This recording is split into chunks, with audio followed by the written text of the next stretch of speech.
प्रलंबासुर, वो देखो, वो रहा कैलाश। हाँ, चलो चलते हैं, परंतु सावधान, हमें कोई देख ना ले।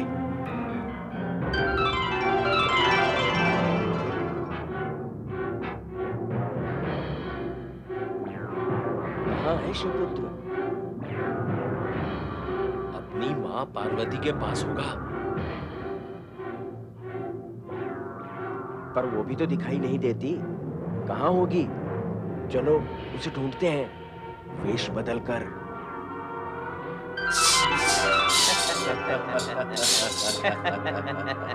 शिव का तेज बिंदु मुझे मिल गया होता, आज मेरी गोद में एक पुत्र खेलता होता। बिना पुत्र माँ का क्या जीवन है।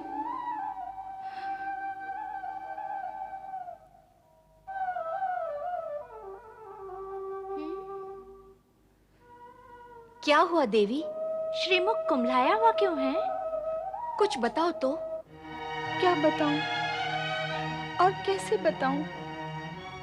जगत में हर पत्नी की इच्छा होती है कि वो माता का सम्मान प्राप्त करे, किंतु देवताओं की दुष्टता के कारण मुझे पुत्र की प्राप्ति हुई नहीं है और भोलेनाथ को चिंता ही नहीं है। चिंता न सही, ज्ञान तो है। वे सर्वज्ञ है, क्या तुम्हारे मन की बात नहीं जानते होंगे? वो अवश्य तुम्हारी इच्छा पूर्ण करके माँ का सम्मान और गौरव प्रदान करेंगे।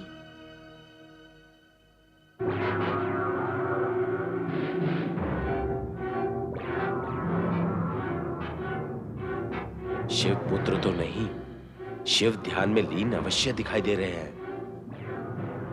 लगता है स्वामी के भय से शिव पुत्र को कहीं छिपा दिया है। कैलाश के अतिरिक्त अन्य कहां छिपाएंगे?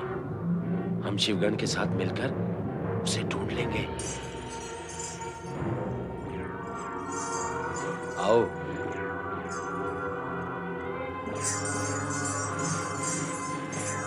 ये अघोरी कौन है? कहां से आए हैं? ओम नमः शिवाय।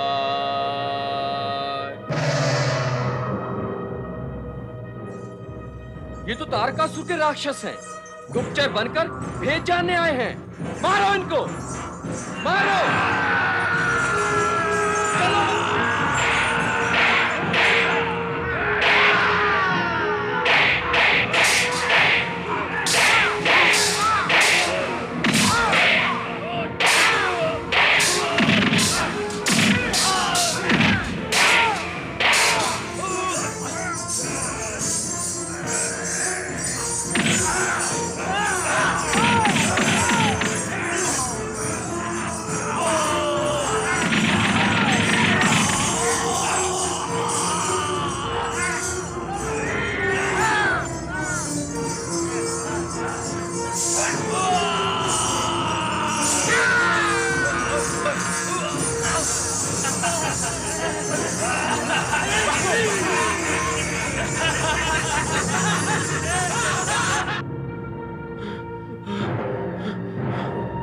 मेघासुर, यदि हम आज भागने में सफल न होते तो निश्चित ही शिवगुणों के हाथों मारे जाते। तुम सत्य कह रहे हो प्रलंबासुर। नारायण नारायण नारायण। वो देखो नारद।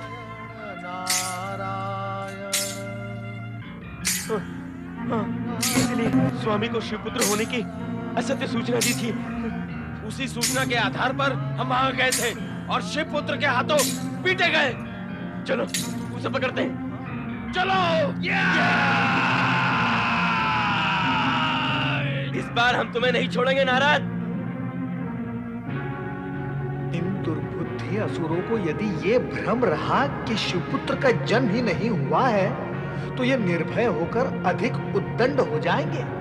इन्हें भयभीत करके इनकी उद्दंडता और मनोबल को तोड़ना होगा नारद। सोच क्या रहे हो नारद? नारायण नारायण। बताओ, तुमने असत्य क्यों बोला था? असत्य? नारायण नारायण। यदि तुमने सत्य कहा होता तो कैलाश पर कहीं न कहीं तो हमें शिवपुत्र अवश्य दिखाई देता। यही तो दुविधा है। कहाँ है दुविधा? यहीं पर है दुविधा, जहां तुम्हारी बुद्धि ठहरी हुई है। अरे बुद्धि के शत्रुओं, यदि तुम्हें भगवान शिव की लीलाएं समझ में आती तो तुम ये मार क्यों खाते? स्पष्ट कहो नारद, जो कहना है। तुम दोनों भी स्पष्ट सुनो और करो जो करना है। भगवान शिव की लीला को समझो। शिव पुत्र कैलाश में है ही नहीं। तो कहाँ है शिवपुत्र?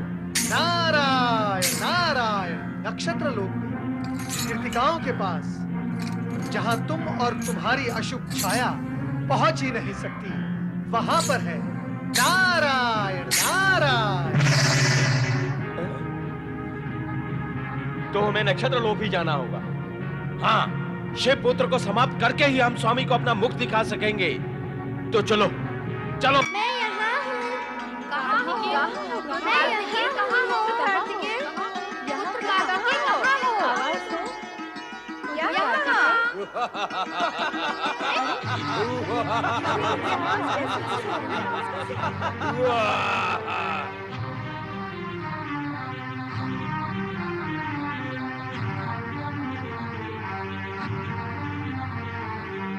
लगता है यही शिवपुत्र है। हाँ, हे देवियों, इस शिवपुत्र को हमें सौंप दो। हम इसे महाबली तारकासुर के पास शोणितपुर ले जाएंगे। नहीं, हम इसे नहीं देंगे। ये हमारी सुरक्षा में है। मैं कहता हूँ सीधी तरह से हट जाओ, नहीं तो हम तुम्हें बलपूर्वक हटा देंगे। ठहरो, सावधान। मेरे होते हुए यदि मेरी माताओं को हाथ लगाया तो। माताएं, आप सब दूर खड़ी रहकर देखिए कि मैं इन दोनों को कैसे आग में चोली का खेल खिलाता हूँ। हम खेल खेलने नहीं, तुझे मारने आए हैं। तू हमारे स्वामी महाबली तारकासुर को समाप्त करेगा, उससे पहले हम तुझे समाप्त कर देंगे। तो कर दो समाप्त।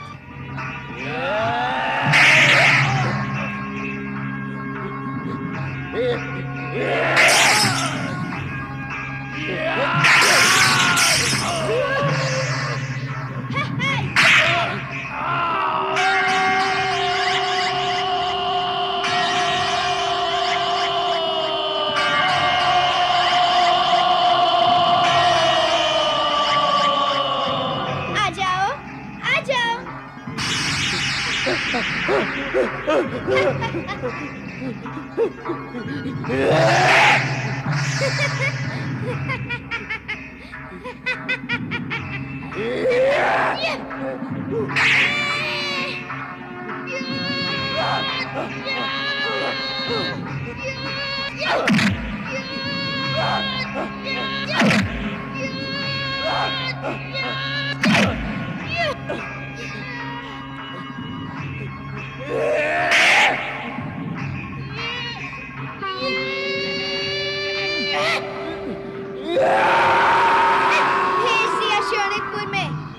हमारे पुत्र कार्तिकेय की जय हो। ये अवश्य तारकासुर का वध करेगा। माताएं, आप सबका आशीर्वाद ही मेरी शक्ति है। धन्य हो पुत्र, धन्य हो।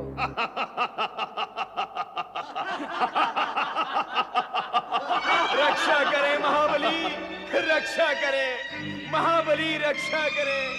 अनर्थ हो गया महाबली, अनर्थ हो गया। मेघासुर, मेघासुर मारा गया महाबली। कैसे मारा गया? किसने मारा उसे? महाबली, शिवपुत्र की खोज में मैं और मेघासुर कैलाश गए, वहां वो नहीं मिला। वहां शिवगण ने हम दोनों को बहुत पीटा। वहां से भागे तो पुनः आकाश मार्ग में नारद जी मिले। उन्होंने हमें बताया कि शिवपुत्र नक्षत्र लोक में है। वहां गए तो हमने शिवपुत्र को समाप्त करने का प्रयत्न किया। अरे पर क्या? आगे बोलो। उस छोटे से बालक ने मुझे और मेघासुर को अपनी लातों के प्रहार से हवा में उछाल दिया और मेघासुर लुढ़कता हुआ पर वो शिखर से टकराकर खाई में जा गिरा और उसका प्राणांत हो गया। और मैं जैसे तैसे अपने प्राण बचाकर यहाँ आया हूँ। हाँ, हम स्वयं जाएंगे नक्षत्र लोक शिवपुत्र का वध करने।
देवर्षि,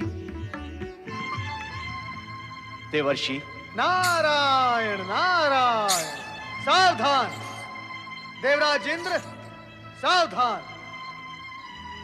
यदि आप इसी प्रकार नृत्य और गान में मग्न रहे तो ये स्मरण रहे कि हाथ में आया हुआ ये इंद्रासन पुनः हाथ से निकल जाएगा। देवर्षि, देवराज, संकट सर पर पांव रखकर खड़ा हो और हम भोग विलास में डूबे रहे तो हमसे अधिक अविवेकी और अदूरदर्शी और कौन हो सकता है? देवराज, क्या आपने यह सोच लिया है कि हाथ से स्वर्ग जाने के बाद तारकासुर मौन बैठा रहेगा, हम पर पुनः आक्रमण नहीं करेगा? देवर्षि, अब तारकासुर में इतना साहस शेष नहीं है कि वो स्वर्ग पर आक्रमण कर सके। तो आप इस भ्रम में निश्चिंत होकर आमोद प्रमोद में खोए हुए हैं देवराज। परंतु भ्रम में पड़कर आप इस सत्य को भूल रहे हैं कि तारकासुर का वध शिवपुत्र के हाथों जब तक नहीं होगा तब तक वो आपको चैन से रहने नहीं देगा, क्योंकि वो जीवित है। आश्चर्य होता है मुझे आप सभी के इस अद्भुत आचरण पर। विलास में डूबे रहने और भयभीत होने के अतिरिक्त अन्य कुछ भी नहीं कर सकते आप। क्या करें देवर्षि? स्मरण करें शिवपुत्र को। क्या शिवपुत्र को तारकासुर का वध करने के लिए प्रेरित नहीं कर सकते आप? हाँ हाँ, शिवपुत्र। कैसे हैं वो? नाम क्या है उनका देवर्षि? कुमार कार्तिकेय। कुमार कार्तिकेय? अभी तो नीरे बालक ही होंगे।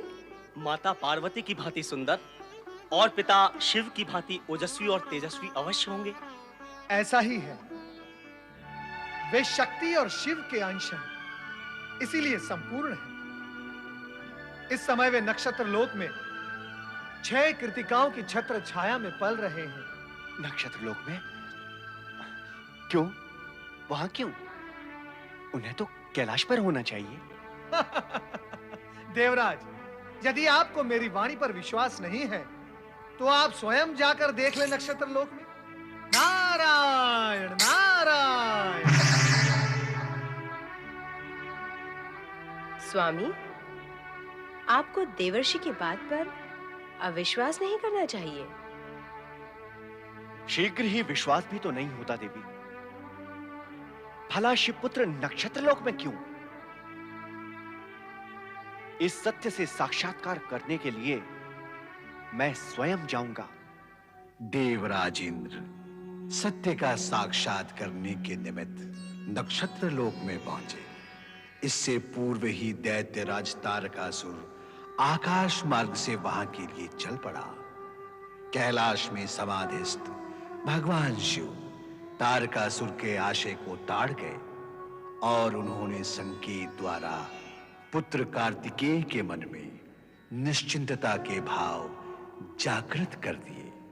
माताएं, अब आप मेरी चिंता ना करें, निश्चिंत होकर अपना कार्य करें। शिव पंचाक्षरी मंत्र ही मेरा रक्षा कवच है। अब मुझे नींद आ रही है, मैं सो जाता हूँ। ओम नमः शिवाय।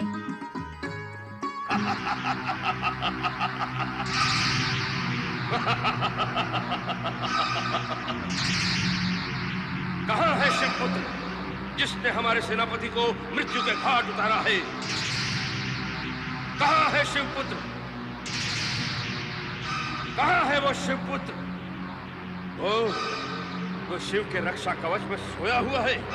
यही है वो शिवपुत्र, यही है।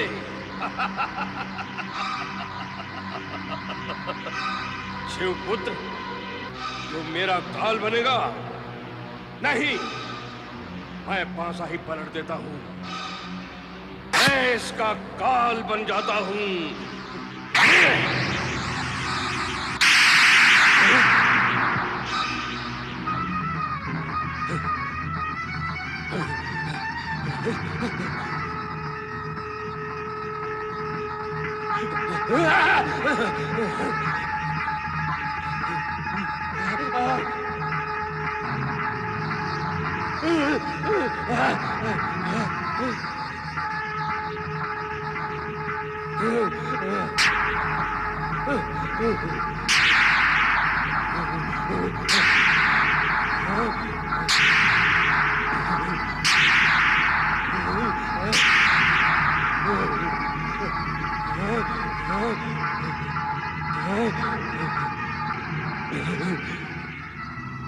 हर हर महादेव, हर महादेव।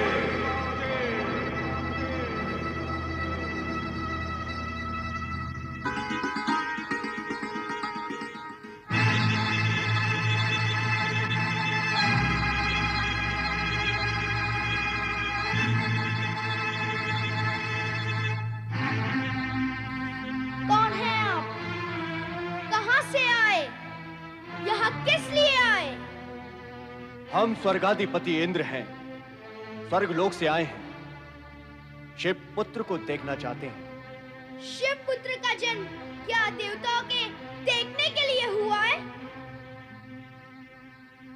कहा और माना तो यही जाता है कि शिव पुत्र का जन्म देवताओं के कल्याण के लिए हुआ है। परंतु यदि तुम शिव पुत्र हो तो कैलाश पर न होकर इस नक्षत्र लोक में क्यों हो? देवर्षि नारद की बात पर विश्वास नहीं होता। देवर्षि नारद के वचनों पर अविश्वास करने वाला स्वयं भी विश्वास योग्य नहीं हो सकता। बालक, बालक, अपनी सीमा का उल्लंघन ना करो। वह कार्य तो आप कर चुके हैं, तभी तो नक्षत्र लोक में आ सके हैं। दूसरों को शिक्षा देने वाला स्वयं अशिक्षित क्या है? तुम्हारी वाणी में ज्वाला है। यही तो प्रमाण है मेरे शिव पुत्र होने का। हम ये प्रमाण नहीं मानते। तो लौट जाओ अपने स्वर्ग में। किसने बुलाया था आपको प्रमाण प्रस्तुत करने के लिए? चला जाऊंगा, चला जाऊंगा। पहले तुम्हें सुदंडता का दंड तो दे दूं। ओम नमः शिवाय।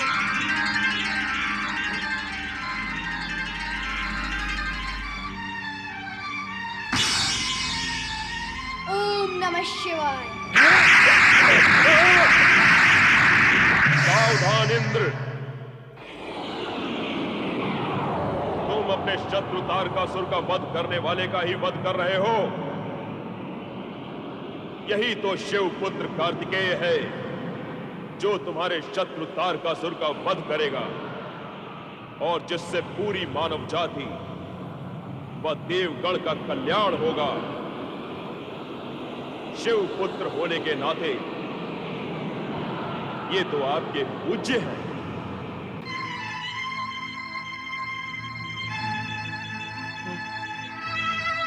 क्षमा करें कुमार कार्तिकेय, मुझे क्षमा करें। ब्रह्मवश मुझसे अपराध हुआ है। कार्तिकेय से क्षमा याचना करने के पश्चात इंद्र के संदेह का समाधान हो गया। कार्तिकेय साक्षात शिव शक्ति के अंश हैं तथा शिव पार्वती की ही भांति सुंदर, तेजस्वी, ओजस्वी और स्वयं में संपूर्ण है। देव और जन कल्याण के लिए जिनका जन्म हुआ, जो सुखदाता है, किंतु माता पार्वती इस सत्य से अनभिज्ञ है कि इस जगत में उनके यशस्वी पुत्र का जन्म हो चुका है। ओम नमः शिवाय, ओम नमः शिवाय। भगवान भोलेनाथ शिव शंकर की जय। भगवान शिव शंकर और माता पार्वती की ओम नमः शिवाय, ओम नमः शिवाय, ओम नमः शिवाय, ओम नमः शिवाय, ओम नमः शिवाय, ओम नमः शिवाय, ओम नमः शिवाय, ओम नमः शिवाय, ओम नमः शिवाय।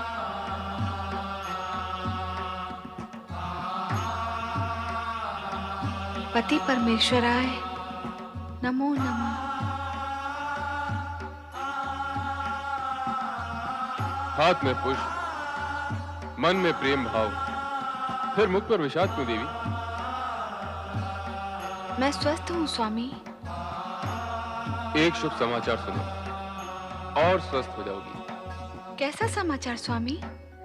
जिस पुत्र की प्राप्ति के लिए तुम वर्षों से ललायत थी, अब वो 10 वर्ष का कुमार हो चुका है।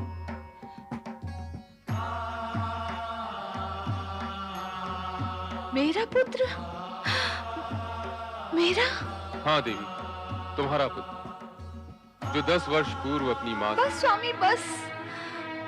प्रतिकूल परिस्थितियों में मेरे पुत्र ने जन्म लिया, जिसका मुझे ज्ञान नहीं रहा। किंतु आपने मुझे बताया तक नहीं कि हमारा पुत्र 10 वर्ष का। मेरे साथ ये अन्याय, एक माँ के साथ। शांत हो जाओ देवी, शांत हो जाओ। तुम्हारे मन की पीड़ा को मैं समझ रहा हूं। तुम भी उस समय की परिस्थिति को समझने का प्रयत्न करो, जिसके कारण यह अप्रिय घटना घटी। आप सर्वशक्ति संपन्न हैं। आपके समीप ऐसी अप्रिय घटना क्यों घट गई स्वामी? सर्वशक्तिमान भी प्रकृति के सूक्ष्म नियमों से बंधा रहता है। वैसे भी शिवपुत्र को 10 वर्षों तक 6 कृतिकाओं के मातृत्व और वात्सल्य को पूरित करना था, ताकि जगत उसे कार्तिकेय के नाम से जान सके। आश्चर्य तो यह है स्वामी कि मुझे इस सत्य का ज्ञान और भान तक नहीं हुआ। कैसे होता? तुम तो उस दिन क्रोध और उत्तेजना में देवताओं को श्राप दे रही थी, किंतु इस घटना से पूर्व जब मैं कैलाश भवन से बाहर आया तो अग्निदेव ने कबूतर का रूप धारण कर शिवतेज की ज्वाला को ग्रहण तो कर लिया, किंतु उसे सहन नहीं कर पाए और गंगा के शीतल जल में पहुंचकर ज्वाला से मुक्ति पाई। यही शिवतेज गंगा में प्रवाहित होता हुआ सप्तऋषियों की पत्नियों के शरीर में प्रवेश कर जाता है, जिससे दग्ध साध्वियां अरुंधति के सुझाव पर पंचाक्षरी मंत्र का जाप करती हैं, जिसके प्रभाव से शिवतेज पुनः जल में बहने लगता है। तत्पश्चात शखन नदी के तट पर पुत्र कार्तिकेय का जन्म हुआ। आपकी कथा और पुत्र की व्यथा दोनों सुन ली मैंने, पर अब क्या बाधा है? मुझ में और मेरे पुत्र में अब और कितनी दूरी है और कितना विलंब है? कब होगा माता और पुत्र का मिलन? शीघ्र होगा देवी, प्रतीक्षा का समय पूर्ण हुआ। प्रतीक्षा भी आपने ही की है, मुझे तो उसका अवसर ही नहीं दिया आपने। बताइए कब मिलेगा मुझे मेरा पुत्र?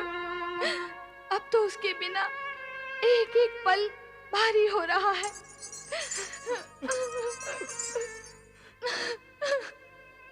पुत्र नंदी, आज्ञा करें प्रभु। गणों को लेकर तुरंत नक्षत्र लोक जाओ।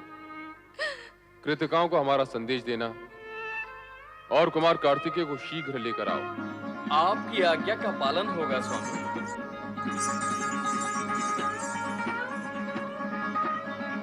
कैसा होगा मेरा पुत्र? मैंने तो अपने लाल को अब तक देखा ही नहीं। एक बार आ जाए मेरी बाहों में तो मैं उसे इतना स्नेह दूंगी जितना जगत में किसी माँ ने न दिया होगा। मेरा पुत्र, मेरा कार्तिकेय।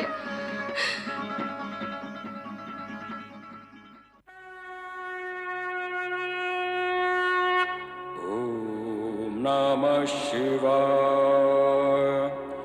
ओम नमः शिवाय।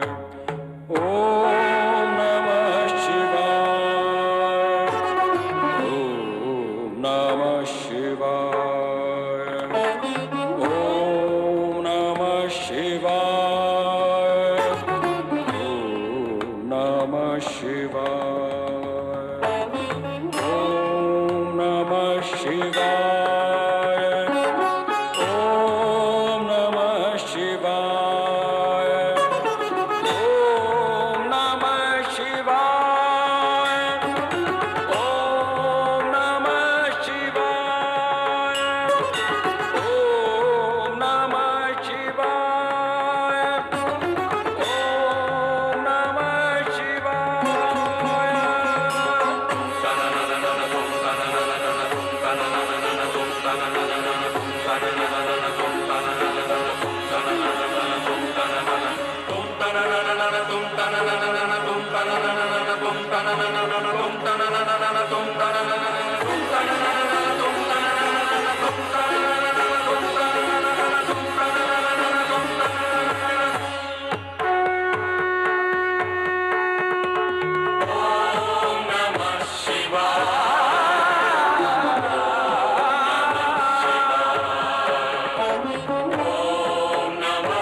ओम नमः शिवाय। ओम नमः नमः